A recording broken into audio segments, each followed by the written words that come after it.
We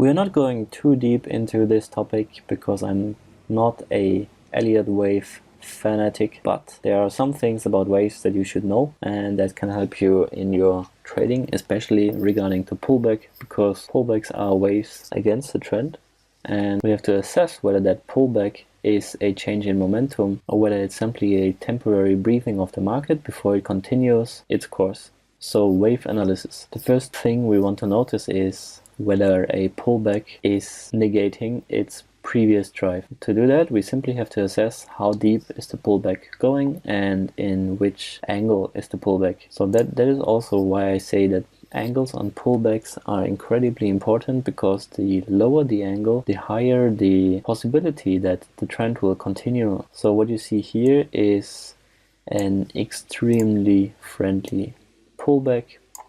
Could also be qualified as a flag. So if you want to assess this in Fibonacci, for example, we only pulled back roughly 40% of the previous move, and that is perfect. A reason why I'm not a huge fan of Fibonacci's is if we get a 50% pullback or deeper, 61, then often this can already be a full-blown reversal instead of a simple pullback. So the less way we negate of the previous wave, the better. And if the previous wave was like 20 candles and then we get 2 candles against the trend, 2, 3, 4 candles, 2 candles, even better. So this tells us that the trend is still intact and the down pressure is still active. And then in comparison, look at this pullback here.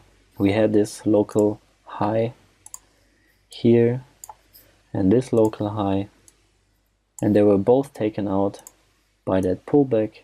We pulled back more than, we even pulled through all these Fibonacci levels. More than 80% of the previous move was negated by that pullback. It is extremely steep. There are no signs of selling pressure during the pullback. If we get a short signal here, I would never go short on this one. Then the same here, we have 10 down candles, strong ones, 3 up candles, very weak, and then we continue. 4 up candles, stronger, but still okay. This is also something you should realize, that if a pullback comes back into the previous swing structure, that can also be a sign of reversal. Here this, for example, we took out these highs here, and then we made 2 waves to the top, and then we pulled back, and we even took out the low previous to these small up waves. So if we get a long signal here, I would have to have a really strong conviction that the uptrend is not dead yet. And for example, that level here can deliver that conviction, but still it's not perfect. It's not what I want to see in a pullback. Here we have a beautiful pullback, for example, and sometimes if we look at this swing structure here, the pullback preceding the continuation can be quite deep. Here we have 50%, but we didn't even connect to the previous lows. If you retest these, can still be a viable short trade. However, we only connected to these lows here before we continued. And important is that we want to get in on the second wave. We wait for the drive, and then we wait for the continuation. And then sometimes we get a third wave, but after the third wave, we don't really want to get on anymore. So we wait for a drive, we wait for the pullback, and then the second wave is our entry point. And then we wait for one more pullback, and we wait for the third wave. And once that third wave loses momentum, we usually want to look for an exit point, or we pull our stops much closer in order not to give away any of our hard-earned money. 3 waves, and then I'm out. So we have 1 wave here, for example. Suppose we got in here after the breakout, and 1 wave, 2 waves, we ride out this pullback, 3 waves, and then we go into this consolidation.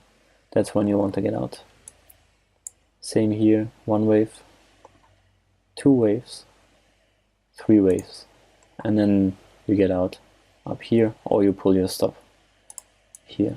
So simply assess the candles, the pullback candles, pullback depth, and number of candles which pointed up versus number of candles which pointed down, and in which wave we are right now, 1, 2, or 3. And that should be plenty enough for you to tell whether the pullback is a healthy one and the trend is going to continue, or whether the trend is already reversing. For example, this one, this was a really deep pullback, and we had the pivot in front. We made this 1, 2, 3 against our trend. So getting in here would not be one of my favorite trades. Alright, that's it about waves. Simply learn how to read wave structure by switching to a line chart. It will be much easier for you to see the major waves. Yeah. And then after a while you will be able to see them on the Heikin-Ashi charts as well. Thanks for your time, and on to the next.